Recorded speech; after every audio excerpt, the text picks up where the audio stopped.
Why don't you welcome them to the show today? No, go on, you do the well. You you're like the presenter and I'm like the star guest. But you're not a guest, are you? Yeah, You've been through that and you're not a guest. So I think you should do the intro and welcome everybody to the Sunday morning show.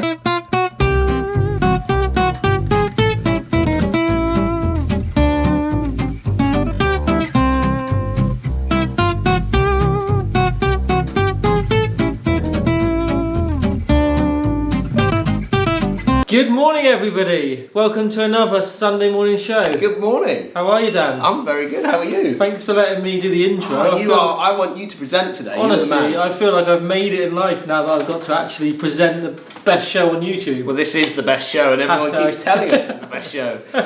So, how has your week been? Good, yeah. Back to work. Back to the grind of work, but loved it. A little bit of normality, but it's been good. I've really enjoyed it. Slight concern? No, not a slight, a massive concern. Our chocolate eating habits have gone to another level. They have, yeah. And that is a slight concern. I was actually felt like I was doing quite well during lockdown. I know you were. It's longer days as well, because before lockdown we were sort of 8 o'clock till sort of half 4, quarter to 5 leaving. Stroll out of bed. Now it's like 7 o'clock till like 7. There's too many hours in the day now. So basically, at 3 o'clock in the afternoon, the chocolate comes out, and we have to eat some chocolate, don't we? We do, yeah. To keep going for the afternoon shift bit. Yeah. The last bit. And you've got a new favourite chocolate at the moment. Well, yeah. Only because, Twix. So Twix is my favourite at the moment, and the reason for that is you can dunk it nicely in the tea. Great combination of chocolate and biscuit. Not too much of either, with a bit of caramel in there. Lovely. But the other good thing is it makes me feel a lot better when I give you the other half to it. You know? That's nice, because sharing is caring. Sharing is caring. Yeah. Obviously, I have to, sterilise it. Obviously. So back to the grind. Yeah. All been good. All been good. Been good, yeah. Till's been going. You've been selling some stuff across the world. We have, yeah. I've sent some head covers to Sweden, United Arab Emirates. Yeah, Dubai. Right? Yeah. That's good, yeah. America, Dubai, like you said. Canada. So yeah. So we've been sending Torquay Golf Club club scrubbers, head covers, ball markers. Really. You've been raiding my cookie jar for the golf balls. I've got a few golf balls. If people have been doing a slightly bigger order, been chucking a few extra little bits. He chucks in a little Mince golf ball and then a little get up down ball gets in there as well. Yeah. So that's been good. Well done. Yeah, thanks. So bit of fun as well, isn't it? If nothing else. Like. Interacting with them, it's good, isn't it? Yeah. Really, really good. And I had a really nice letter this week. Really, really nice letter from Dave Allen, who's a big supporter of the channel and comments all the time. Which is great. Watches them all, but it was something that he picked up on during one of our videos where he's been and worked on his short game a little bit over lockdown, and he's shot one of the best he's shot the best score he's ever shot. So it was just those little things. I mean, it was a proper letter he wrote, and it makes it all worthwhile, doesn't it? Really, just to feel like you're making a bit of a difference. I know it's not a massive difference, but it's just nice, isn't it, to hear? It's just nice to hear it. So thank you, Dave, and good luck with it all, and congratulations. Well done with all the work you've been putting into it. It's great. Yeah.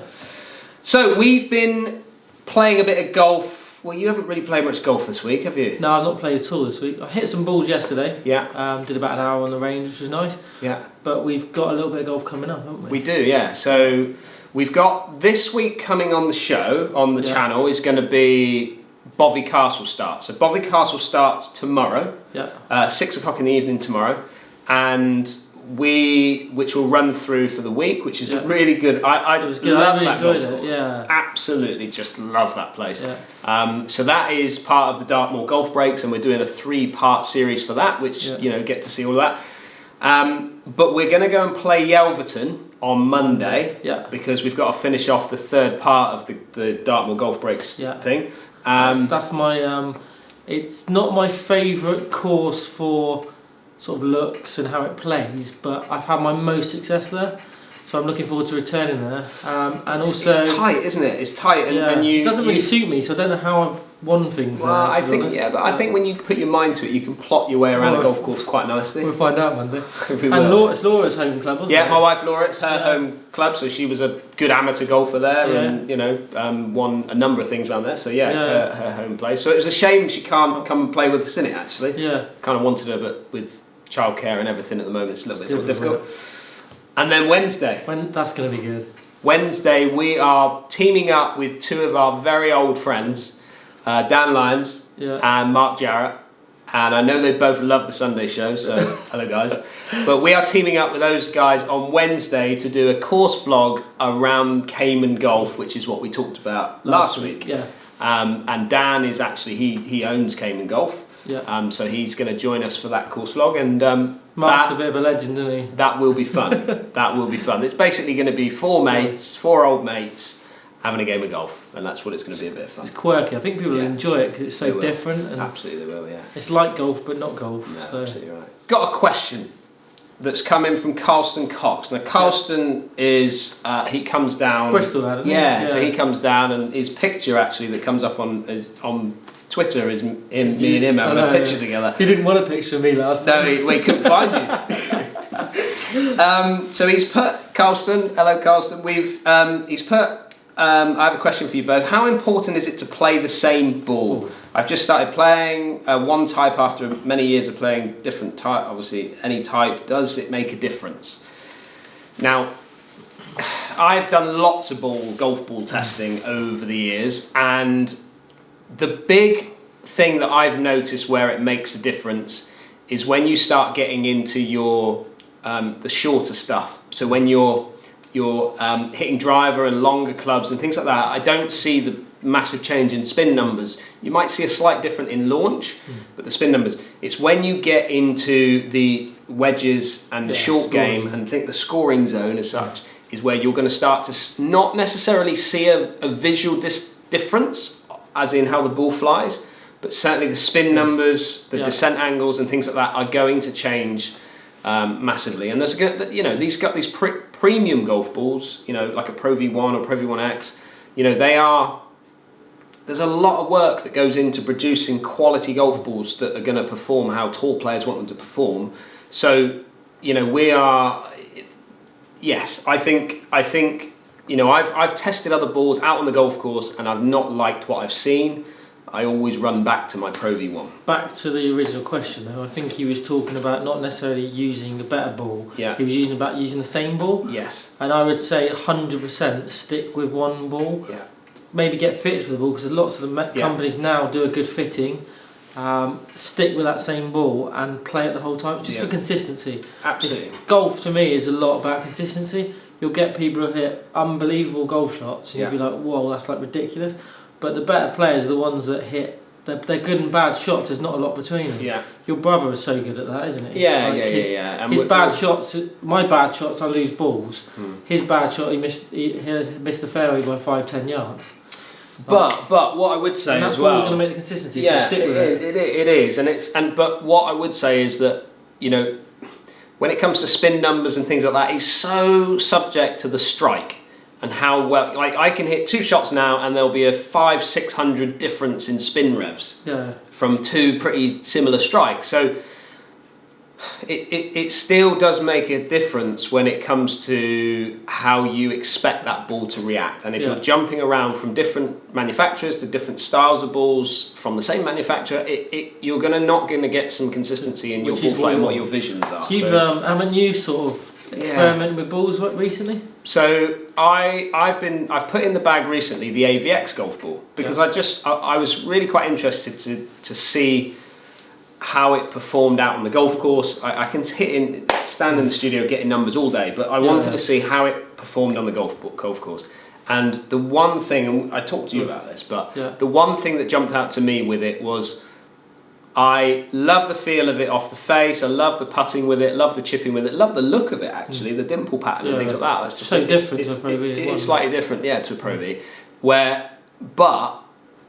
And I don't notice the difference when I'm getting my driver and my long irons and things like that, but when I'm chipping around the greens and pitching around the greens, I just cannot get it to stop.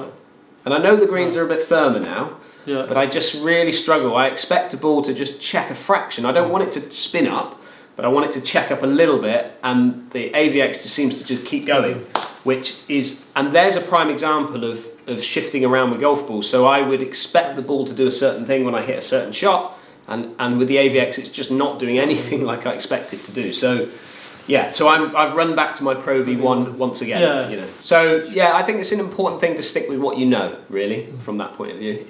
As long as you can afford to buy those balls and certainly the premium balls, but just buy within your budget, but stick with that particular manufacturer and that particular product. It makes sense. I wouldn't suggest someone who's just started using a Pro V1 golf ball if they're losing 10 balls around, unless they can afford it. Well, I was going to say, it's more down to each individual as to what they can afford and what, you know. Definitely. So, you'd never lose a golf ball. No, I would I'd wear them out. Me and Paul would wear golf balls out. We don't lose balls very often. I don't get attached to mine. See you later. Gone.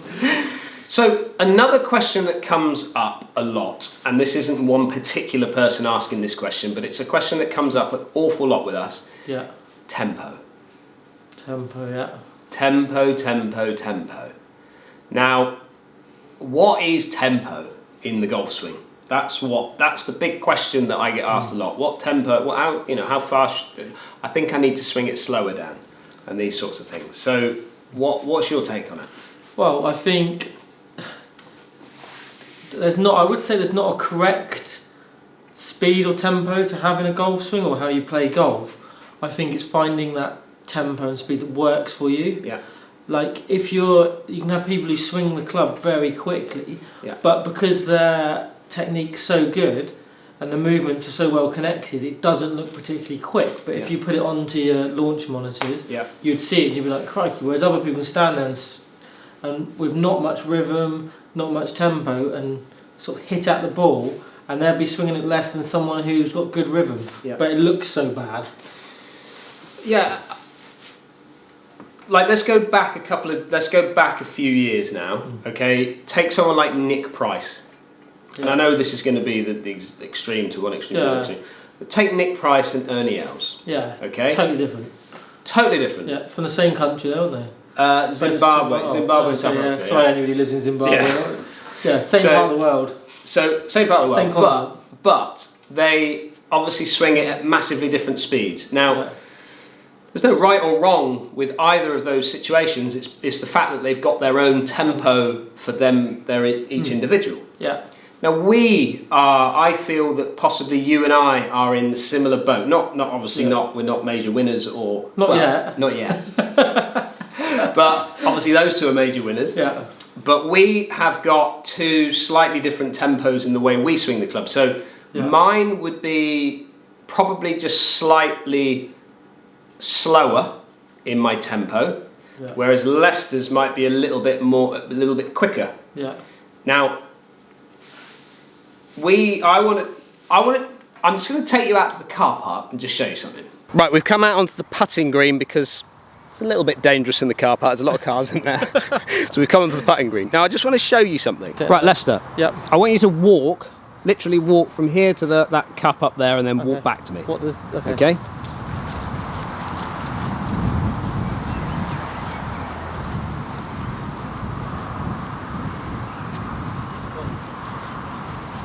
Am I mincing? You are mincing lovely. Perfect. So what I wanted you to notice there was the speed in which Leicester walked up and down the putting green there. Okay, so now I'm going to have a little walk.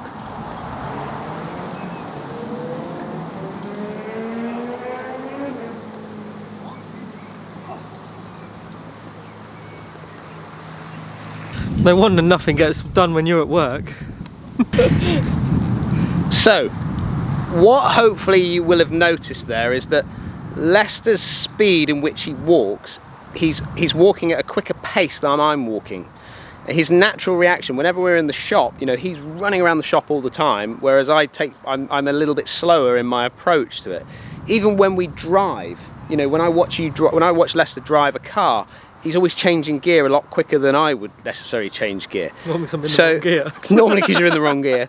But basically, what I've figured out from that type of thing is that we have our own clock system inside us that tells us how fast we should be doing things. Okay? So if you take that side of it, obviously I walk slower, Leicester walks a bit quicker. His swing speed, or his tempo in his swing speed, is certainly a lot quicker than mine, which kind of relates to the way in which your kind of body clock works. So what I mean by this kind of experiment when you get outside, I want you to sort of start to think about what your kind of body clock is like. Are you somebody that kind of tends to race around the place? Are you somebody who's a little bit more laid back and slows down in the sort of the way they deal with most things? And I need you to then bring that to the golf course. So if you're a fast mover, then your tempo for your golf swing is going to be a little bit quicker than somebody who's maybe just a fraction slower in the way they do things. So another good tip that I had, which was from Nick Faldo, and you can go on YouTube and look at Nick Faldo's video from what he's done in the past and talked about things like that. But one of the best things that he kind of came up with, and something that he sort of focused on when he was competing at such a high level, was he would work on small shots to get going with. So he would work on sort of 50, 60 yard shots. This is what he would do when he'd warm up. 50, 60 yard shots, just trying to get a little bit of a rhythm in his pitching type of thing. And then he would move it on to sort of 100 yard shots, all using the same club to start him off with. Move it up, trying to feel as though he can get the right strike. And he's just trying to feel that balance all the way through his golf swing and all the way through his sort of body position, should we say, into kind of fuller shots. So once you've found a speed that works quite well with you with the smaller shots, you can then push them further up into the bigger swings. And this, when it comes to pressure, so getting onto that first tee and under pressure when you've got to make a putt or you've got to make a shot coming down the stretch, you know, or you're shooting the best score that you're going to be shooting, you've got to start to feel these situations where your tempo may sort of go a little bit, or you think it may go. So when you're about to hit a golf shot under a bit of pressure, just do a couple of swings where you feel the smaller swing, 50 yards, do your 100 yards, and then get yourself into a full swing. And then you're sort of ready to pull the trigger with that full swing. What do you think of what I've just said there? Yeah, I think you've hit all the main points on the head really, like completely makes sense. Just going back to it, it's important to keep, we said about ball and playing the same ball, keeping that consistency. Same with your swing tempo. If you see people that under pressure, they suddenly get quick. Yeah. You know, that the swing gets the tempo, they lose their natural tempo, they get quicker and quicker, and then completely go. But they also do completely the opposite, don't they? They get slower and more deliberate. They think they need to go slower. Yeah, which then, if you're changing that tempo so much, not only is it changing, it's just changing your strike. Yeah, and that's the main point, isn't it? You want to keep everything as consistent as possible to keep that strike the same. So ultimately, hit those clubs the distance you'd expect. You don't want the numbers jumping high and low. You want to stay in there within that 5 yards of what you'd hit an iron or. So there's no right or wrong, and people shouldn't be watching TV and going, "Oh, I want to swing it like, you know, I want to swing it like Ernie Els. I want to swing it at his tempo," or they don't watch us and go, "I want to swing it like your tempo." They should be finding their own style. I'd say a lot of inexperienced golf coaches or people that think they can coach golf will say things like, "You're swinging too quick. Slow it down. Slow it down. Slow it down." But that's not what it is it? No. If you just keep slowing it down, in the end you'd have nothing. Absolutely. So it's keeping a rhythm, or you know, so that you keep the strike where you'd want it to be and keeping that tempo consistent. So it's an interesting conversation. It's one of which I don't think anybody's got the answer for it, and certainly not what we've talked about is the ultimate answer for tempo. I think you have to go out and try and find your own tempo. And there are times when I've asked people to speed up. Yeah. You know, they think they've got to hit it slower or swing it slower, but I've asked them to actually speed up. Yeah. You know, because ultimately if they can speed up, they can get their body moving a bit quicker and then maybe strike it a little bit better. So you just have to go out and do a bit more experimenting with faster and slower swings until you kind of find your way through it. But definitely find out what you are, what type of person you are, as in, do you walk quick, do you walk slow? That will certainly give you a bit of a guide as to what type of tempo you're probably going to be swinging at. Just a quick one, are we going to give this Bushnell V5 away? What's going on? Like, why? Well, I want to give it away. I've got it in my office ready to give away, but we've got to get the video to 10,000 views.